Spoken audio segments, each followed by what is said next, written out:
Shalom, my dear friends. Shalom.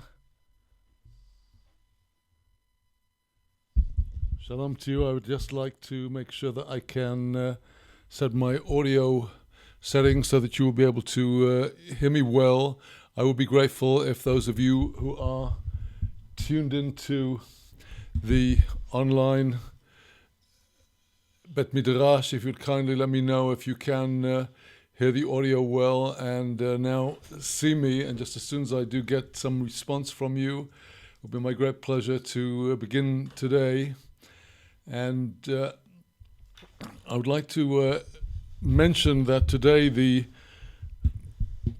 28th day of the month of Av of this year of redemption, 5776, corresponding to the 1st of September, tonight is the yahrzeit of a very dear friend who passed away 2 years ago on the 29th of Av of the year 5774, and you will have seen, those of you who are watching from within the Azamra live class page, just under the embedded video screen, the mention of the name of my dear friend Rabbi Shalom Yaakov, also known as Jeffrey David, the son of Dov Ber Man, who was a very kind and generous benefactor to Azamra, and not a little through his kindness and efforts, it has been possible to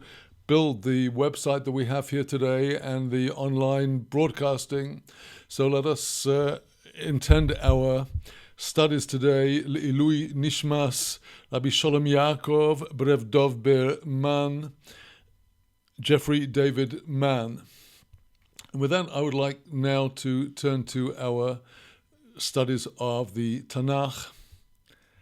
Shalom, today, the 28th day of the month of Menachem Av of the year 5776, corresponding to the 1st of September 2016.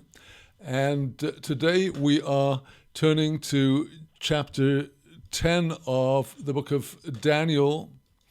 And chapter 10 of Daniel takes us into the concluding magnificent climax of this work. Well, in some ways, all of the work and all of the different visions are climactic. The dream of Nebuchadnezzar from the very beginning of the Sefer, the second chapter, spanned the whole of the exiles of Israel, from the first exile after the Egyptian exile, the exile of Babylon with the destruction of Solomon's temple, all the way through the empires of the Medes and Persians, the Greeks, and finally the amalgam of Aram, Edom, and Ishmael. And we had also in chapter 7, the last of the Aramaic language chapters of the book, the Daniel's vision of the four beasts and the descent from heaven of the holy being that would restore Israel, and the temple Melech Mashiach. And all of the chapters of Daniel relate one to the other. And at this point in the book, from chapter 10 on to the end of the book, chapters 10, 11, and 12, they are all essentially part of one lengthy parasha, one long portion. In the written scrolls of the Tanakh, the entire passage from the beginning of chapter 10 all the way through to the end of the book is divided into two breaks, which correspond in fact to almost to the English chapter breaks, but not quite. There is a break of parashas between the end of chapter 10, as we have it in our printings, between chapter 10 verse 21 and chapter 11 verse 1. That's a division between two sections, two parashiot. The parasha running from chapter 11 verse 1 continues without a break all the way into chapter 12 to the end of verse 3. In other words, the chapter break in our printed versions of the Bible, which is not a Torah division, the chapter break at the end of chapter 11, beginning chapter 12, that is arbitrary. And the actual Hebrew parasha goes from the beginning of chapter 11 through to, as I said, verse 3 of chapter 12. And then from verse 4 of chapter 12 till the end, that is the final, concluding, very mysterious portion. So this entire section now, starting from chapter 10, is all part of one vision that Daniel saw, and he saw it at a very significant time. He saw it, here you have the Hebrew text before you of Daniel 10, Bishanas Sholosh Lechoresh, in the 3rd year of Koresh, that is Cyrus, Melech Poras, the king of Persia, Dover Niglo le Daniel asher nikro shmo Belshazzar. At that time period, a matter was revealed to Daniel, whose name was Belshazzar. That is the name that Daniel had been given by the Babylonians in the time of Nebuchadnezzar. It's the same Daniel. He's now survived the entire Babylonian Empire from the time of Nebuchadnezzar, from the 8th year of the reign of Nebuchadnezzar, when Daniel was taken into captivity with King Jeconiah, the entire remaining years of Nebuchadnezzar, the destruction of the temple, then 18 years later under Belshazzar, the fall of Babylon, and the fall of Babylon to the forces of Darius, king of the Medes, who lived but 1 year, and now we see that Daniel is already in the 3rd year of Koresh, Cyrus, king of Persia, who was the son-in-law of Darius the Mede. Well, now,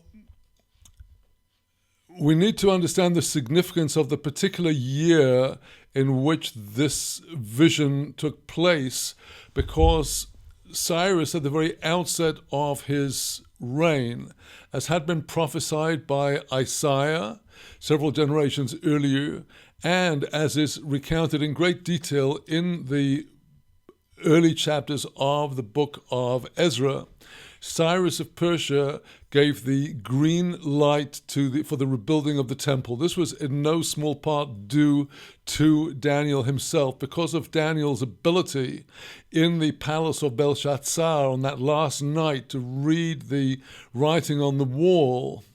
Cyrus got the message, and Cyrus understood initially that the Holy Temple in Jerusalem had to be rebuilt. However, no sooner did the green light go on for the rebuilding of the temple than the enemies of Judah, the enemies of Israel, began their campaign of incitement against the returning Judeans in Jerusalem. They turned their campaign against them with a series of letters of hatred, letters of sedition and incitement to the Persian king. And although, as we read in Ezra chapter 1, the first wave of returnees from Babylon came already 18 years before the final rebuilding of the Second Temple, this was just when Cyrus came to the throne. The result of these letters of incitement, which are said to have been penned by the sons of Haman, of the fame of Megillat Esther, these had the effect of stalling the building of Jerusalem. They stalled the building of Jerusalem, and the building of the temple was suspended for those 18 years from the beginning of the reign of Cyrus until after the Purim miracle, and when Darius the second, namely Darius of Persia, the son of Ahasuerus and Esther, came to the throne, and it was then that the building of the Second Temple proceeded in earnest. So Daniel had witnessed the downfall of Babylon. He'd witnessed the rising empire of the Medes and the Persians, and all of a sudden, after that initial hope that the green light had been given to build the temple, all of a sudden the building of the temple has been suspended, and that is the key to the early part of our chapter, our coming chapter, when we hear about the repentance and the fasting of Daniel because of this crisis. After that tremendous breakthrough, after all of the 70 years of the the 52 years since the beginning of the Babylonian oppression, 70 years from the rise of Babylon and 52 since the destruction of the first temple. After that initial hope in the reign of Cyrus, everything seemed to be dashed. It's very typical of redemption. That redemption takes amazing zigzags. Sometimes the redemption advances, and sometimes it goes way back. This can be seen in the history of what is now Israel ever since the collapse of the Turkish Empire in World War I and the subsequent mandate passing to Britain, and then the establishment of the State of Israel in 1948 and the subsequent situations of war and crisis. We see the constant zigzagging of exile, and here is Daniel's response in the third year of Cyrus, seeking to repent and seeking insight. Why is this happening? Where is it leading?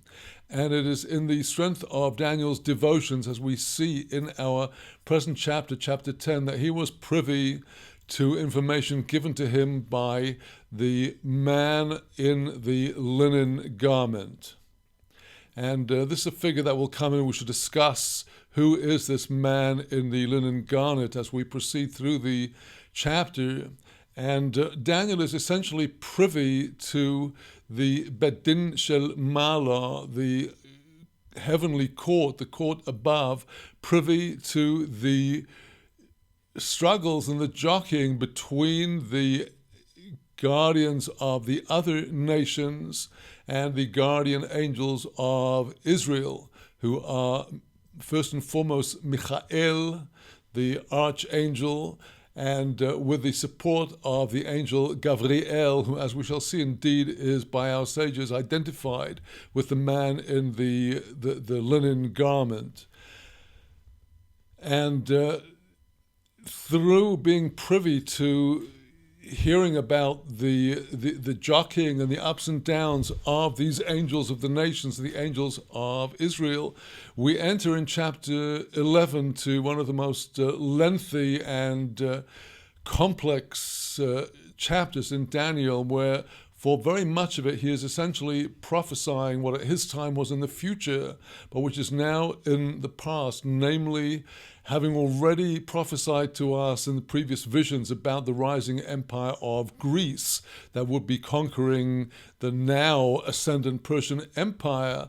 In chapter 11, Daniel takes this in tremendous detail all through the history of the Second Temple period until the end. And much of chapter 11 contains allusions to events that are now historical, which can only be understood with quite a lot of understanding of the geopolitics of the Mediterranean and Middle East areas in the period after the breakup of the Empire of Alexander the Great, all the way through most of the Second Temple period until the time of the ascendancy of Rome. Daniel elusively points to all of this history, as we shall see.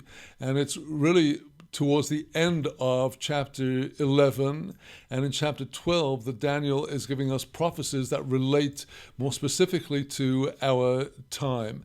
As we saw in our previous study of chapter 9, Daniel's vision of the Second Temple period was of an incomplete redemption. Although there was a temple, it was not the temple on the level of the temple of King Solomon. It was something without some of the vessels and the holiness of the temple of Solomon.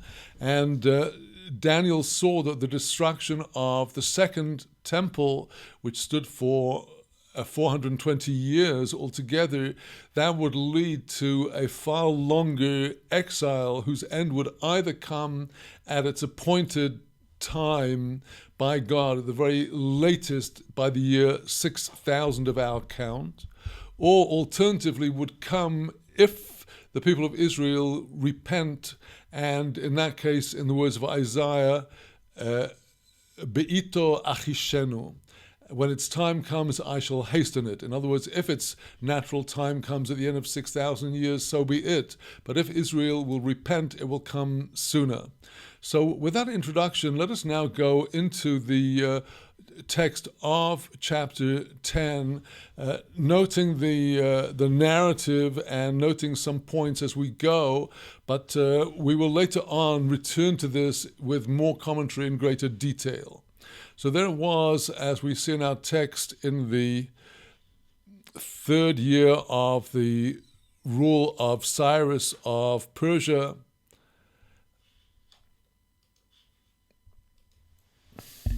The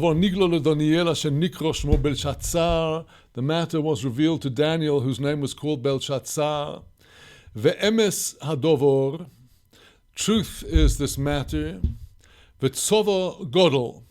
This word tzavor carries a number of connotations. In our context, it probably means something like extent of time, a great extent of time. Uvin es hadovor, understand the matter. Uvino loi bamar'eh, there is understanding to him through the vision. In the vision itself, or through the vision, comes understanding. And now Daniel expatiates, Bayomim hohem, in those days, in this time of crisis, right after the green light turning into a red light with respect to the building of the temple, in those days, Ani Doniel hoyisi misabil, I, Daniel, was mourning, shloisho shavuim yomim, for 3 weeks of days. Lechem chamudois loy ochalti, the bread of delights. This is the same word that is used of Daniel, a man full of chamudois, so luxurious, better quality bread would he not eat. Uvosor voyain loy vo el pi, neither meat nor wine came to my mouth.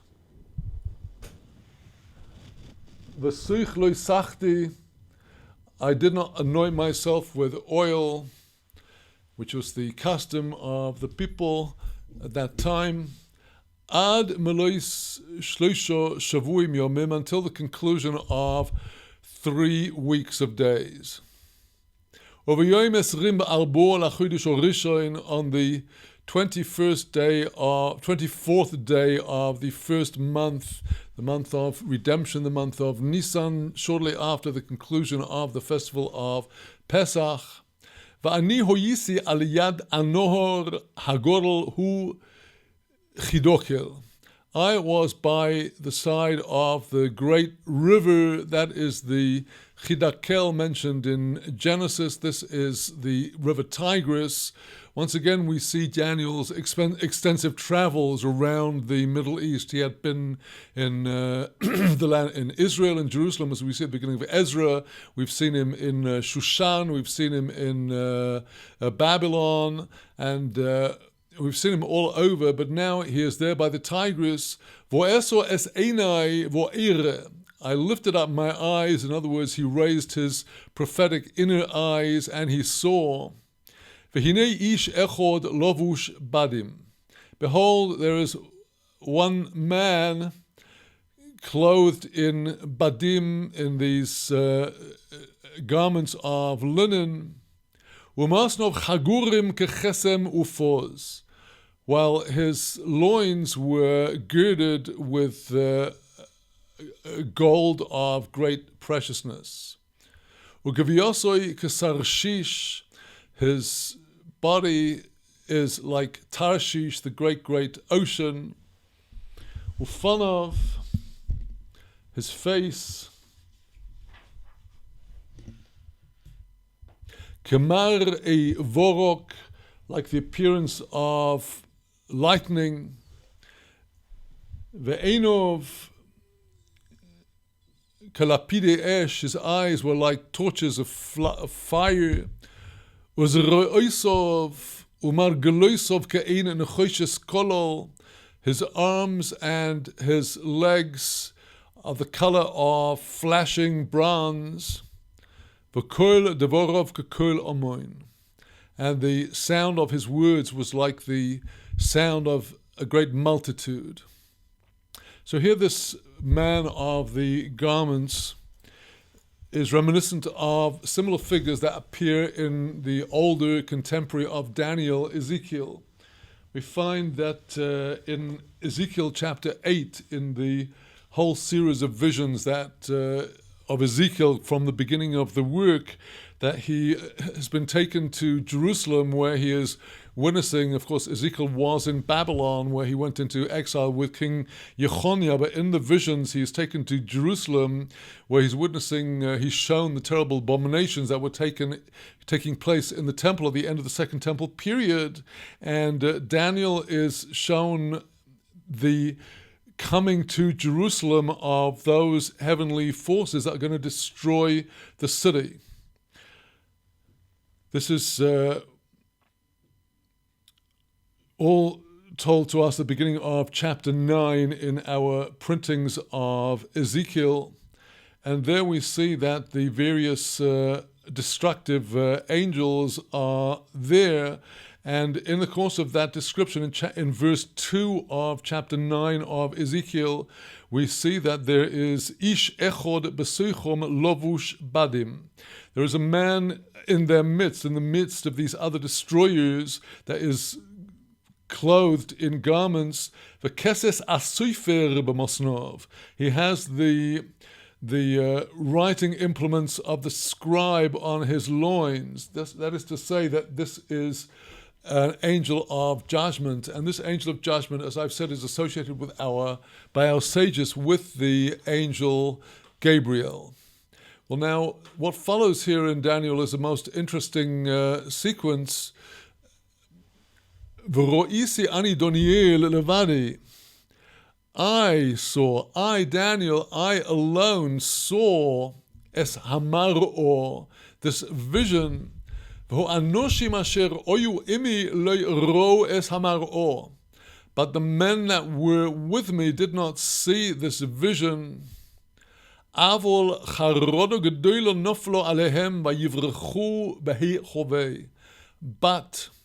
great shuddering fell upon them, and they fled into a place of hiding. Now, who were these people that were with Daniel? According to the Talmud in Tractate Megillah, these were none other than the other outstanding prophets of the time. Said Rabbi Chia bar Abba, these companions of Daniel were the three great prophets at the beginning of the Second Temple period: Haggai, Zechariah, and Malachi. Each the three who are at the end of the Trei Asar, the 12 so-called minor prophets. And we see that Daniel actually sees more than they did. As I discussed at the outset of this series, Daniel is accounted not as a prophet, although we would loosely call his visions prophecy, but he is accounted as a chacham, and we see from this association by our sages in this verse with the men that were with him as the prophets, Haggai, Zechariah, and Malachi, that Daniel was on an outstandingly high level. In other words, while Daniel saw the vision, they knew in their hearts, their soul knew that something shattering is taking place, something causing tremendous shuddering, but they cannot actually see it. But Daniel continues, verse 8, Va'ani nish'arti levadi. I was left alone, and I saw this great vision. There was not left in me strength. My glory, my inner soul changed upon me into a destroyer. So shattered and broken was Daniel. V'loi otzarti koyach, I was not able to gather my strength. V'eshma es kol devorov, I heard the sound of his words. U'cheshomi es kol devorov, v'ani hoyisi nirdam al ponoi, when I heard the sound of his words, and I was in a slumber on my face. Ufonai arzo, my face was down to the ground. V'hine yad nog'obi, behold, a hand was touching me. The angel comes all the way down to the physical level and gives Daniel this touch of warmth and vitalization. Vatani eini al birkai, he moved me up onto my knees. V'chapois yodai, onto the palms of my hands. He's on all four. Vayomer Eli Doniel ish chamudos. The angel now says to me, to Daniel, ish chamudos, the man of precious delights. Hovein badavorim asher onuchi doiver elecho v'amoid al omdecho. Understand the things that I am saying to you and stand on your station. Ki ato shulachti elecho, for now have I been sent to you. Now, at this time of crisis, with the apparent reversal of the policy of Cyrus, now have I been sent to you. Uvedabroi imi es hadover hazeh omarti marid. As he was speaking with me this word that we have just heard, I stood up, shaking, trembling. Vayomer Eli al tiro Daniel. He says to me, do not fear, O Daniel. Ki min hayoim orishon asher nosato es libecho leovin ulisanois lifnei Elohecho. From the very first day that you put into your heart to seek understanding and to fast before your God, and from the very first moment of Daniel's teshuvah, the most important teaching to all of us, that in heaven our good intentions are heard the moment we initiate a course of repentance, even though we did not yet complete it. From the very beginning that he began to fast, nishmeu devorecho, your words, your prayers were heard. V'ani vosi bidvorecho, I came at your word, in answer to your word.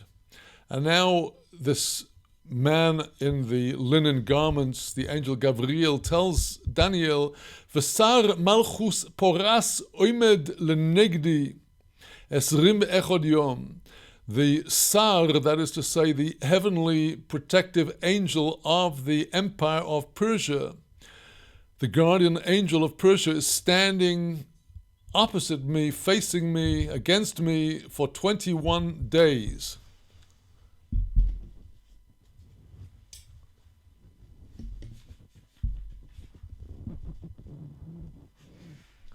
V'hinei Michael achad asorim orishonim bo le'ozreini.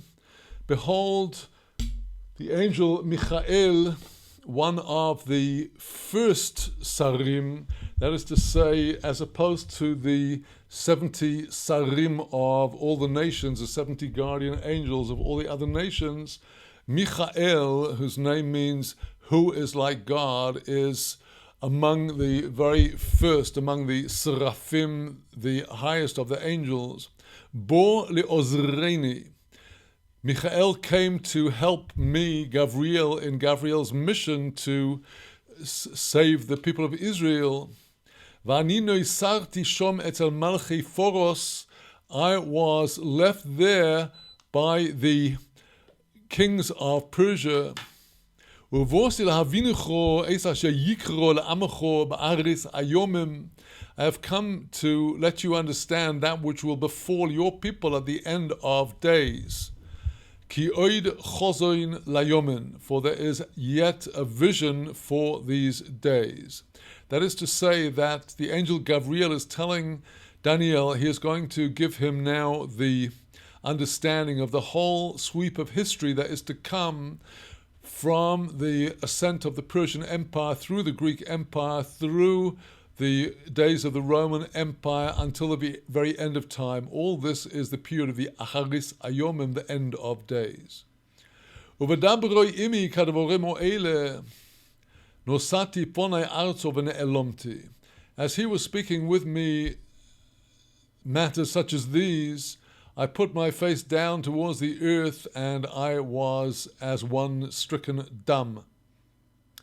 V'hinei kidemus b'nei odom. But behold, in the form of humans, that is to say, the angel is now coming even closer to the level of Daniel, revealing himself to enable Daniel to overcome his fear. There is in the likeness of a man, Noger als fosoi, touching upon my lips. Voeftach pi vadabero, I opened my mouth and I spoke. Vo'omro el ha'omed lenegdi. I said to the one who is standing facing me. This is the angel in the form that he has now revealed to Daniel. He addresses him with tremendous humility. Adoni, sir. This is not the name of God, which would be with a kametz under the nun. When we say Adoni, just as in contemporary Ivrit, this word Adoni means sir. Sir, b'mar'eh nefchu tzirai olai. Through the vision, tzirai, this is the whole area where a woman would have her convulsions of giving birth. The tzirai is all of the muscles in the loins area where a woman would have her contractions. In Hebrew today, the contractions of a woman giving birth are called tzirim, the same word. Nefchu tzirai olai, my loins have been overturned upon me. V'loi otzati koyach, I've not been able to gather strength. V'heich yuchal eved adoni zeh, how can the servant of this master, namely, how can I, Daniel, the servant of you, my master, sir, ledaber im adoni zeh, how can I speak to you, O sir? Va'ani me'ato lo ya'amod bi koyach. As for me, from now, no strength shall stand in me. Uneshama lo nish'aro vi, the soul is not remaining in me. Va'yosef va'yiga bi kamar'e odom ve'chazkeni. So the angel gives further assistance to Daniel. He touches me, says Daniel, in the likeness of a man, and he gave me strength. Vayomer, he said, Al tiro ish chamudois, do not fear, Daniel, the man of precious delights.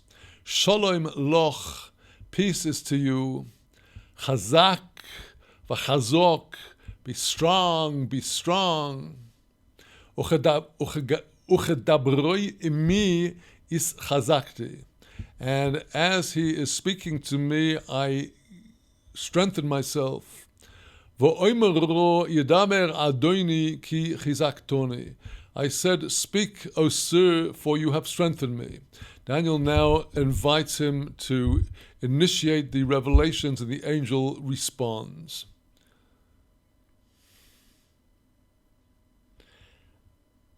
So we shall leave this chapter here and continue in our next session, completing the overall pshat, the direct, simple meaning of the words of our text, before going into the more detailed commentaries.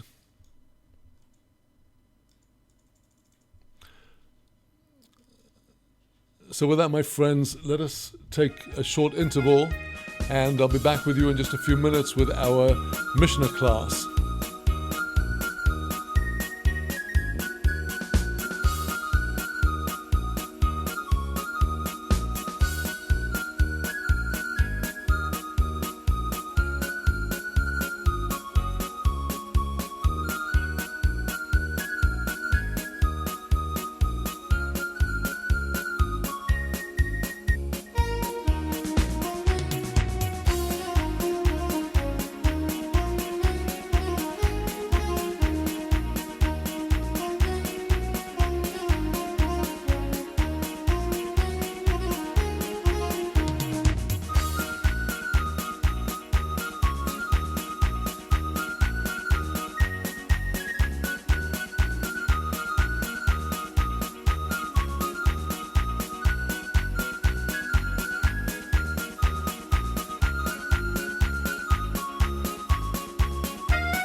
Shalom again. Let us get going now with the next section of our studies today, and that is the Holy Mishnah.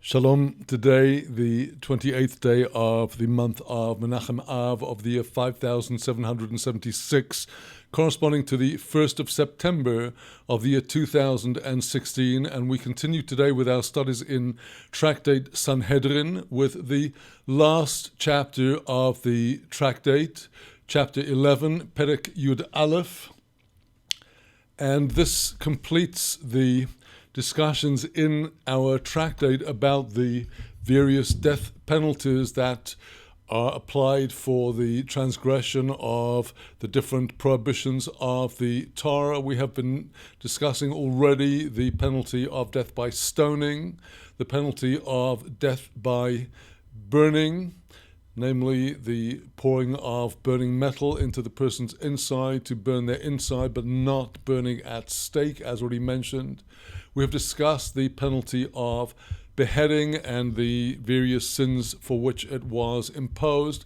And now in our chapter, the last chapter of Sanhedrin, we come to the fourth of the death penalties entrusted to the Bet Din, that of strangulation, where the person was had their cord wound around their neck and one executioner was pulling from one side, the other from the other, until the person was asphyxiated. And I would like to just point out, as we do begin this last chapter of Sanhedrin, that in the case of this Masechta, the subject matter of the coming tractate is a natural continuation, because whereas in our tractate we have been discussing the sanction of the death penalty entrusted to the Bet Din, the other and far more extensively applicable sanction of the Torah is that of malkut, of lashes, and that is the subject of the next Masechta of the order of Nezikin, the Masechta right after Sanhedrin, which is called Makot, blows or lashes. And with the help of God, after the completion of our study of Sanhedrin, this chapter we shall go straight into Makot, and we shall see that, in fact, some of the information that we will be gaining in our chapter is necessary in order to understand what the coming chapter is talking about. Perek Yud Aleph, the 11th chapter. Elu hein hanechenokin. The following are those who are executed by strangulation. Hamake oviv ve'imoy, one that strikes his father and or mother. V'goinev nefesh misrael, one that steals a soul from Israel, that is to say, one who kidnaps a fellow Israelite. And we shall be seeing more details about each of these categories as we go through our chapter. The third, V'zokein mamre, the elder that is rebellious. This is an outstanding sage who not only comes out into opposition against a ruling of the great Sanhedrin, but continues to defy them even after being called to account. Such an elder, according to the law of the Torah, is punished by the execution of strangulation, as we shall see.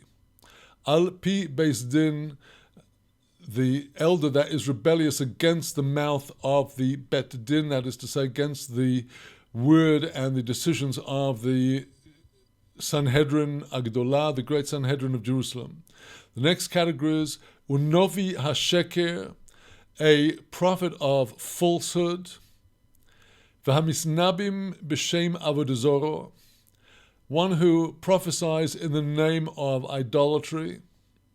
V'habor al eishes ish, one who comes upon a woman that is married to a man, a married woman.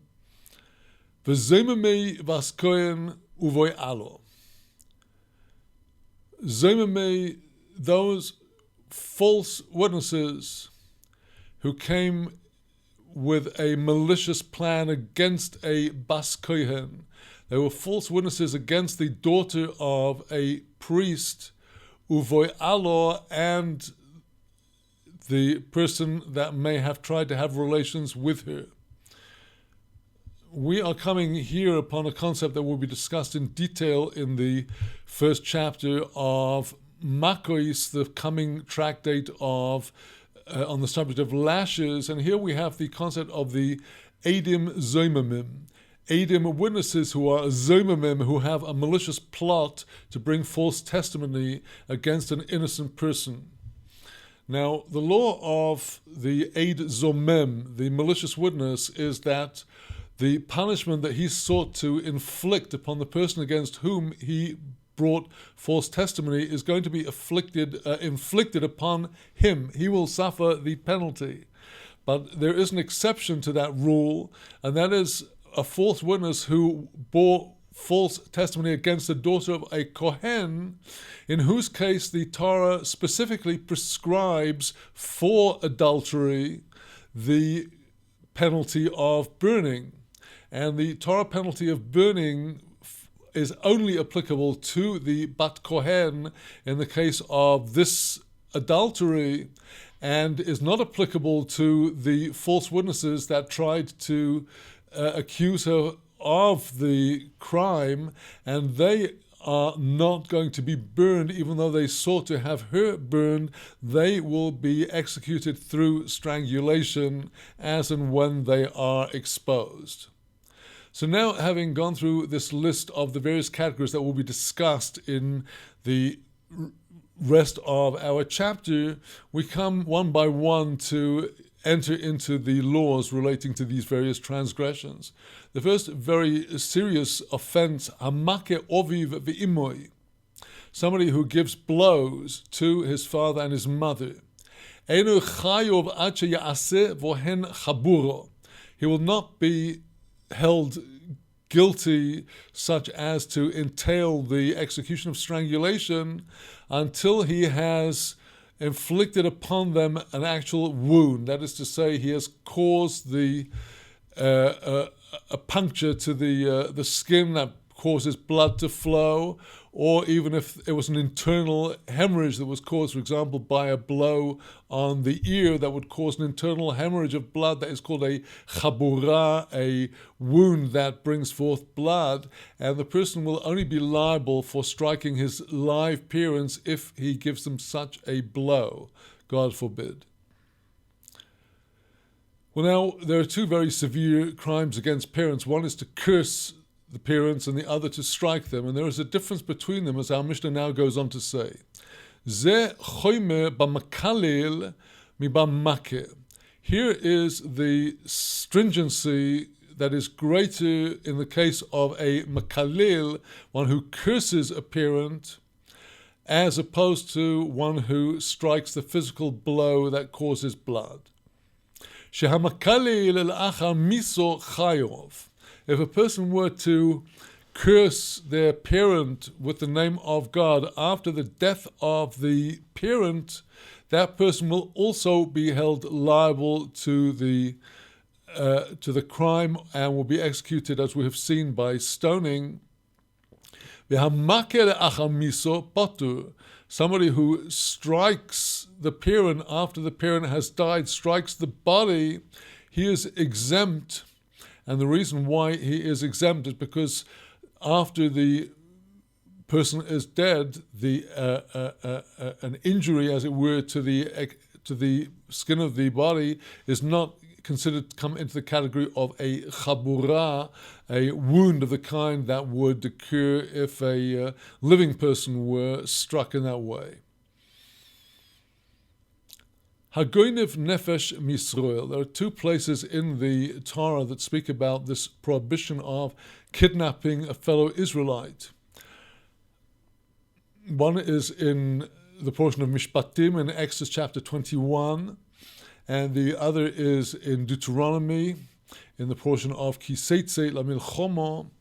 In both places it speaks about somebody who kidnaps a living Israelite. He he is not liable to the execution of strangling unless he actually took the kidnapped person into his own domain. That is the first requirement of our Mishnah, to hold the person liable for this. He's got to take the person out of their own domain and kidnap them and take them to another place, his domain. And now Rabbi Judah adds another requirement. Rabbi Judah Omer, until the kidnapper will bring the kidnapped Israelite into the kidnapper's own domain, v'yishtamesh bo, and use him. He will use him as for some act of service to himself, or will sell him, as the Torah says in Deuteronomy chapter 24, in portion of Kiseitze, v'hisamer boy umechoroi. After kidnapping him, v'hisamer boy, he will use him umechoroi and sell him. Only then will the kidnapper be liable to strangulation. Hagoinev es benoi. Suppose a person kidnaps their own son, and this is something that is not unknown with estranged couples, where one parent tries to kidnap a child. Rabbi Yishmael benoi shel Rabbi Yochanan ben Beroiko mechayev. The first opinion, that of Rabbi Yishmael, the son of Rabbi Yochanan ben Beroiko, holds the kidnapper liable to the penalty of strangulation. V'chachomim poitrin. The other sages exempt him, since this is his own son who would be considered in his own domain. There's a fairly complex discussion of this overall rule in the Talmud, which we shall leave aside for another time. Gonav mishechetzio eved v'chetzio ben choyren. Suppose the kidnapper stole somebody that is half a slave and half a free man. That would happen, for example, if a slave had been owned in partnership by two people, one of whom had freed the half of the slave that was under his domain, while the other had not yet done so. That would be a case of Eved shechetzio ben choyren, chetzio Eved, he's half slave, half free. So here the question is, does he come into the category of the brother that is spoken about in the verses prohibiting kidnapping of a fellow Israelite? Rabbi Yehuda mechayev v'chachomim poitrin. Rabbi Yehuda's opinion is that he would be held liable for kidnapping because of the side of the free man in this individual. The other sages exempt the kidnapper from strangulation because the kidnapped person does not appear to fulfill all of the requirements of the Torah for the imposition of that penalty. So we now go over to Mishnah Bet, the second Mishnah of our 11th chapter of Sanhedrin. We come now to the very interesting laws of the Zokein Mamre, the rebellious elder. The rebellious elder is spoken about in the Torah, in the portion of Shoftim, in chapter 17 of Deuteronomy, which is speaking about where questions of doubt will arise in the future generations over the law. And now our Mishnah goes into explaining what are the conditions for a person to need to qualify as the rebellious elder. This is not just some minor student who gets up and says he thinks differently from the Sanhedrin. Here we have a challenge to the authority of the Sanhedrin as entrusted with the transmission of the whole Torah, the written Torah, with its interpretation, and the oral tradition, all of the oral traditions received from Moses on Sinai, as we have learned in our study of the introduction of Maimonides' Rambam to the Mishnah Torah. Zokein Mamre al pi beis din, the list of candidates for death by strangulation, the rebellious elder against the mouth of the Beis Din, the Sanhedrin, shene'emar, as it is as it's said in the portion of Shoftim in chapter 17 of Deuteronomy, Ki yipole mimecho dovo lamishpot. When there will be too wondrous for you some matter of judgment. There will arise some difficult case that people in the overall country, even with their local bet dins, are not competent to determine this matter. And if a person falls into a dispute with his local Beis Din and refuses to accept their majority opinion, they will take him up to the temple. Now, in our verse here in Deuteronomy 17, when there will be a wondrous matter, the Hebrew word yipoleh, something will be wondrous, also carries the connotation that the people who are involved in this dispute include mufle, the most wonderful, exceptional, outstanding sage. This is an allusion seen by our sages that in this portion of the rebellious elder, we are talking about a person who is head and shoulders above regular students. He is an acknowledged chacham, an acknowledged scholar. There were 3 batei dinim, there were 3 courts. We're talking here about Jerusalem, the Temple Mount, to where the Zoken Mamre, the unrepentant elder, is being brought by the people of his local Bet Din with whom he has disagreed.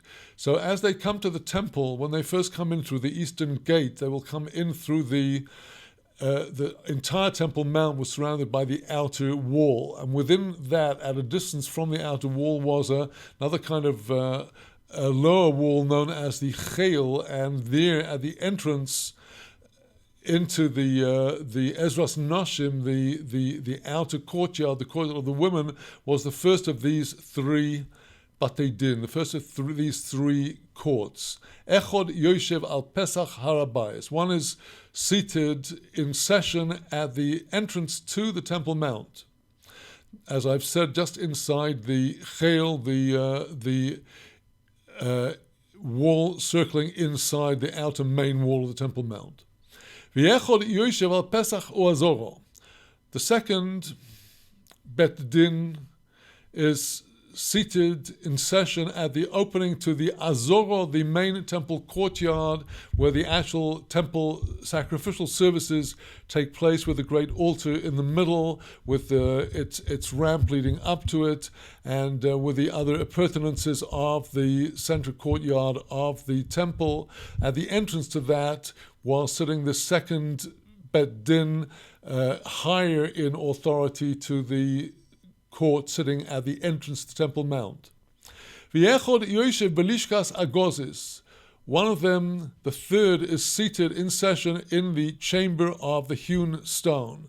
The chamber of the hewn stone, lishkas agozis, was situated on the north side of the inner temple courtyard, with half of the building having the sanctity of the courtyard into which the priests could enter, and the outer part of the structure not having the sanctity of the temple courtyard, so that sages that were not priests would be able to sit during the Sanhedrin session. So there would be this highest of the 3 Sanhedrins. This is the Sanhedrin Gedola, the great Sanhedrin of 71 members. Now, this contingent of the people from the rebellious elders' city or town, with him, Boim Lozer al Pesach Arabais. They come first to the court that is at the entrance to the Temple Mount. V'omer, this sage explains to them, Kach dorashti, thus did I expound the law. This is my decision. V'choch dorshu chaverai, such is the way that my chaverim, my companions here, expounded.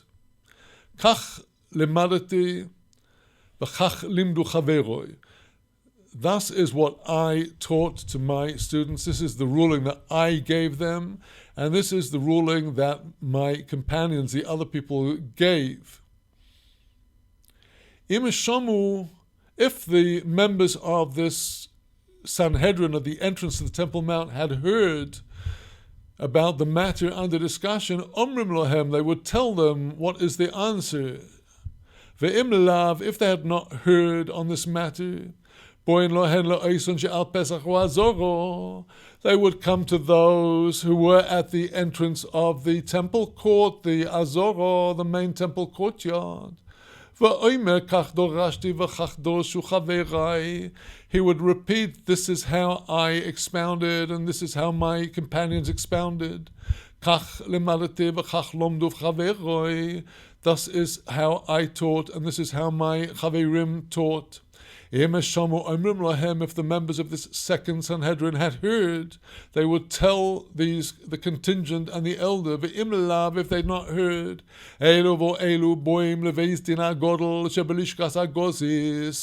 these and those, all of them, they'd now all assemble up to the great Sanhedrin seated in the chamber of the hewn stones. From there, by the side of the Holy Temple, would go forth ruling and illumination, Torah to all Israel. Shenemar, as the portion writes in Shoftim, Mina mokem ahu asher yivchar Hashem. Out of that place that the Lord shall choose, from there shall go the law of the Torah.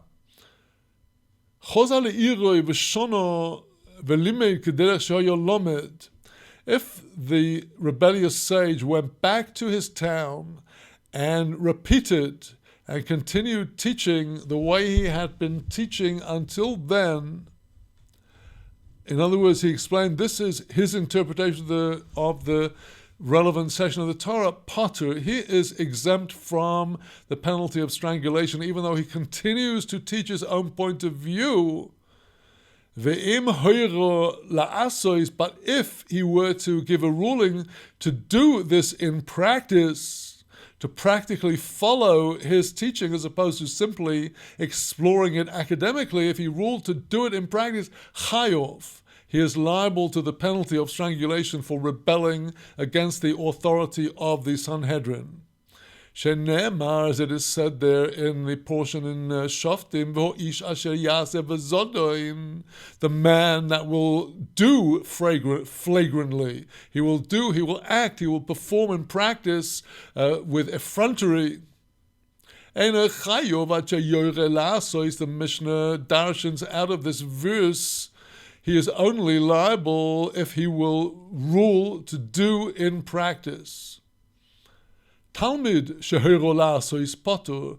If it was a mere student, not acknowledged sage and master of the Torah, but a mere student who ruled to do, he's potur. The student is exempt from the penalty of strangulation. Here is a student who's done two things wrong. Number one, he has got up and given a ruling while he's still a Talmud and has not yet received ordination. And number two, he has told people to practically follow his ruling that goes against that of the Sanhedrin. He is exempt, as the Mishnah now comments. Nimso chumroi kuloi.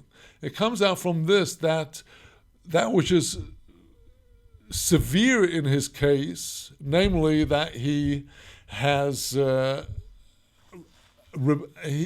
given a teaching, even though he is not yet ordained, he's given a ruling that's a very severe, flagrant violation of the authority of the ordaining rabbis of the Sanhedrin. It's a very severe offense, but because he's done it while he was a student and he's not a mufla, he's not a great, outstanding sage, it turns out as a leniency because it saves him from the sin, from the penalty of strangulation that would be given to him had he been an ordained sage. There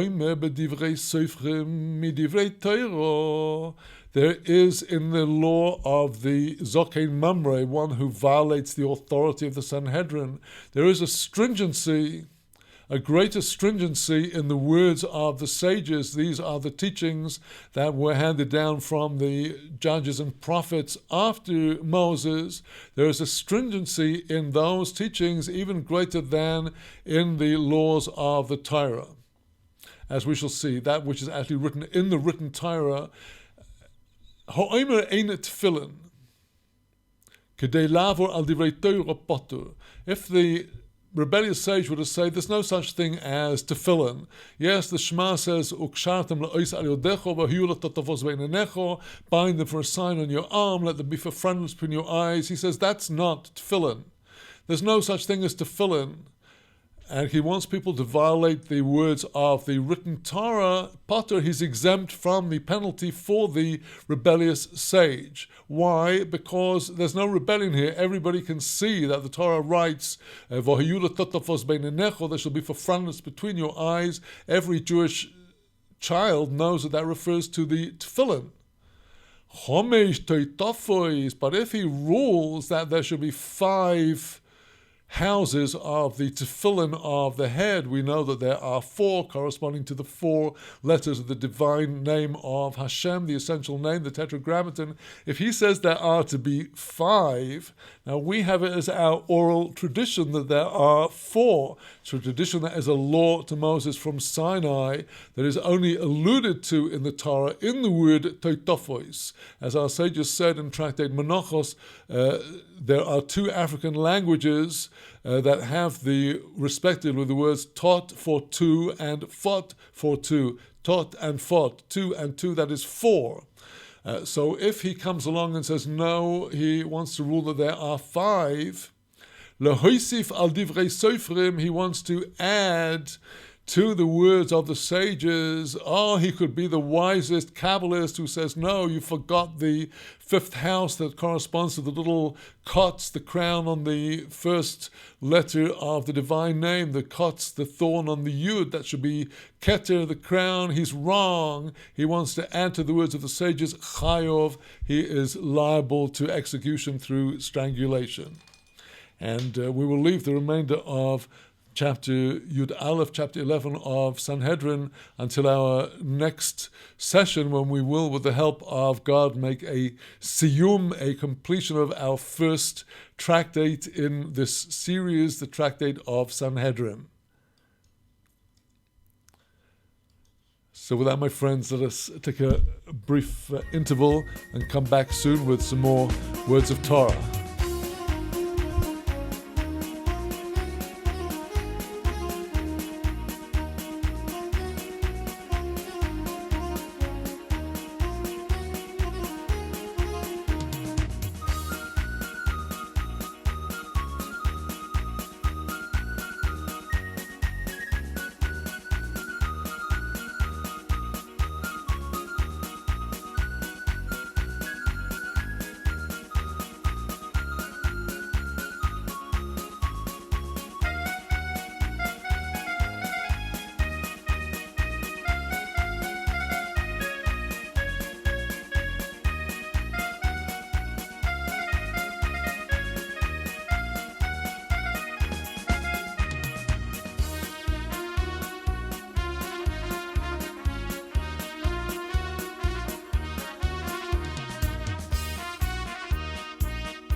again. Let us come now to the third part of our studies. And I've been moving around a little in the last few days with a variety of some of Rabbi Nachman's shorter teachings, which are in the latter part of his masterwork, Likutei Moharan, in the first volume of Likutei Moharan. There are two volumes of Likutei Moharan, which the entire work in the original Hebrew text is two parts or two volumes. It's been translated into English into a multi-volume series by the Breslov Research Institute, a work of many, many years, going back now over 30 years to the early 1980s.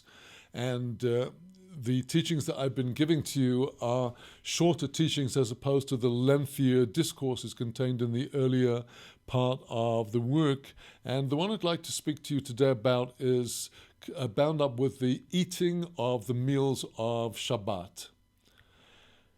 The whole subject of Shabbat, I think, in the world in which we live today with its endless challenges, this is one of the key subjects bound up with the redemption of the people of Israel, our return to the observance of the Shabbat, even amidst the very great practical difficulties which many people do experience in observing the Torah, the biblical Shabbat, abstaining from lighting of fire, which includes the carburetor of the automobile and other forms of use of fire in the form of electricity. You can set your electricity before Shabbat, but you can't turn lights on and off, etc., on the Shabbat. And people often regard the Shabbat as a series of so many prohibitions and stringencies, the Orthodox Shabbat. But Rabbi Nachman emphasizes the positive aspect of the Shabbat, and particularly the eating, the meals of the Shabbat. There are four prayers on the Shabbat: the evening prayer, the Arvit, Ma'ariv, the evening prayer of Friday night. There is the morning Shacharit service, and there is the afternoon Mincha service. Now these we pray every day, evening, morning, and afternoon, but there's an added service, the additional service of Shabbat, which comes after the morning service, before the afternoon service, known as the Musaf. This is exceptional to the Shabbat, as it is also observed on festivals and on Rosh Chodesh, each of which had its own temple sacrifice and therefore a corresponding prayer. But the three main prayers of the day on Shabbat are the evening, the morning, and the afternoon prayers. And corresponding to each of these three prayers is one of the meals of the Shabbat. First comes the spiritual meal, as it were, of the prayer, worshipping at the altar of prayer, and then we take the temple into the home, into our table where we sit with our dear ones and friends and celebrate the Shabbat meal three times, corresponding first Friday evening to the evening prayers, second Shabbat morning after the additional Musaf service, we celebrate the morning meal, and then after the afternoon service, as the day is coming to its conclusion, we celebrate the third meal of Shabbat. And normally when we eat during the week, we are eating for, obviously, survival, for health. Many people are very concerned to get all their nutrients and have all the other benefits of healthy food. Others don't always have this luxury or ability. But Rabbi Nachman tells us that the food of Shabbat is entirely different. The food that we eat on Shabbat, we're not eating because of ravenous appetite. We're not eating in order to survive. We are eating as part of the service of the Almighty. Our table becomes an altar, and the food of the Shabbat becomes the sacraments of the service. And says Rabbi Nachman, you should know that the eating of the food of the Shabbat meals is not for the sake of satisfying your hunger. The whole purpose of the meals of the Shabbat is to bring blessing into all of the 6 days of the week. This is one of the mysteries of the Shabbat, which is discussed in the Holy Zohar, in the portion of Yitro, Jethro, speaking about the fourth commandment of the Ten Commandments, the commandment of the Shabbat, telling us that it is the observance of Shabbat, even though it has, we don't spend our day earning our living. It is precisely the Shabbat that sheds blessing into the 6 days of the week.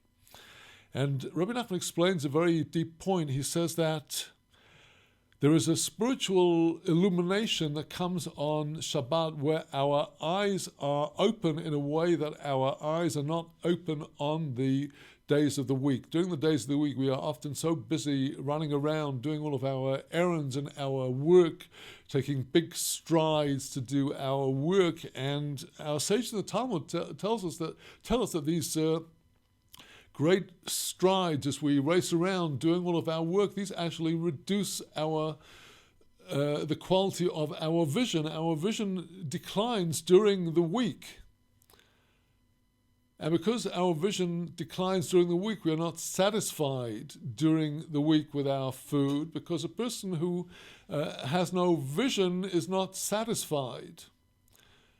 When a person is eating but doesn't know where their next meal is coming from, they don't see where the next meal is coming from, they're left even after eating with a sense of dissatisfaction and gnawing hunger because they're not sure where the next meal is coming from. And that is exactly what happened in the wilderness when God was bringing Israel for 40 years in the wilderness and feeding the manna. They never knew today where tomorrow's manna is going to come from. The manna that fell each day was only sufficient for that day. And because they could not see where the next meal was coming from, it was a big test of faith and trust for them, as the Torah tells us in Deuteronomy that God actually tested Israel through the manna. The test was that they could not see where the next meal was coming from. From here, our sages learned out that the person that is not sighted and cannot see their food is not satisfied. And Rabbi Nachman tells us that on the Shabbat, we stop taking these great strides as we're running around during the weekdays, running about our lives. On the Shabbat, a person stays in their place.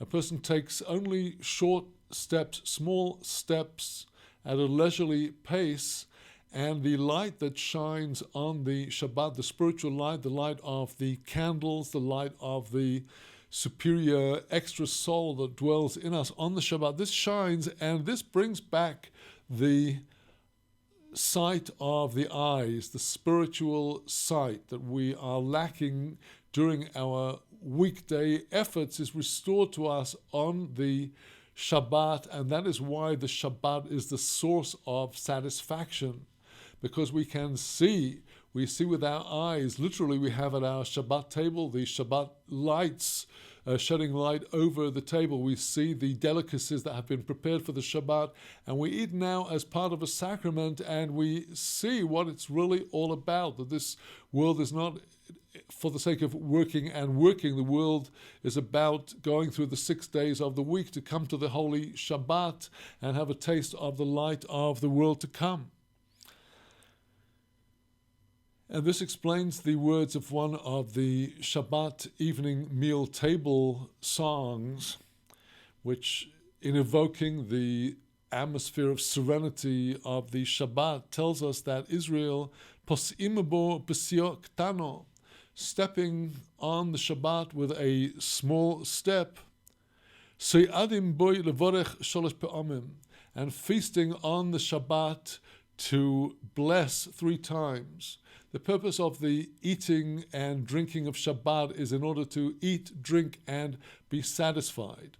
The Birkat Hamazon, the blessings after the food, are an integral part of this sacred service at our table. It's not an afterthought when everybody is blown up with the meal. They suddenly, very unwillingly and with great fatigue and lethargy, mouth their way through the blessing. We should focus on the blessings at the conclusion of the meal as our praise and thanks to God for the food. And this itself draws down the satisfaction through the Shabbat meals into all of the days of the week. And thus Rabbi Nachman teaches us that we should endeavor to draw the spirit of Shabbat into the days of the week. With that, my friends, I would like to wish you Shabbat Shalom as we come to the end of this week's programming of Azamra's online Kollel.